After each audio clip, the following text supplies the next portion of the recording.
Capitalism and Its Impact.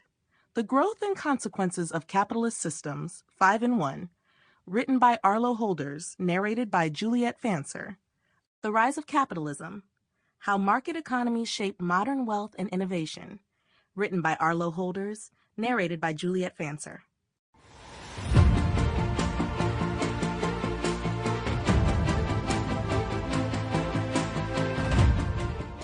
Chapter 1. The Origins of Capitalism. The origins of capitalism can be traced back to the gradual shift from feudal economies to market-based systems. In medieval Europe, wealth was primarily tied to land ownership, with a rigid social hierarchy that limited economic mobility. The feudal system depended on agrarian production, where peasants worked the land owned by nobles in exchange for protection. However, as trade expanded and urban centers grew, the foundations of capitalism began to emerge. One of the earliest indicators of this transformation was the rise of merchant guilds and early banking systems. As trade routes connected Europe, Asia, and the Middle East, merchants sought more efficient ways to conduct business, leading to the establishment of guilds that regulated commerce and maintained quality standards. Banking families, such as the Medici in Renaissance Italy, played a crucial role in financing trade and investment, paving the way for modern financial institutions.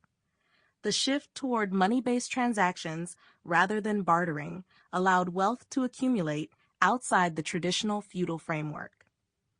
Another key development was the concept of private property and individual ownership. In the late medieval period, the enclosure movement in England marked a significant departure from communal farming practices.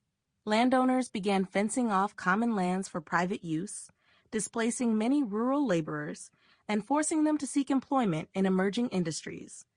This shift not only created a labor force for industrial production, but also reinforced the idea that property and capital could be owned, bought, and sold freely, an essential pillar of capitalism. The Protestant Reformation also played a role in shaping capitalist values, particularly in relation to work ethic and individual responsibility. Thinkers like Max Weber later argued that Protestantism, especially Calvinism, encouraged hard work, frugality, and reinvestment of profits, principles that aligned with capitalist growth. The idea that economic success was a sign of divine favor helped legitimize profit-seeking and accumulation of wealth. By the late 15th and early 16th centuries, European exploration and colonization accelerated capitalist expansion. The influx of... Sample complete. Ready to continue?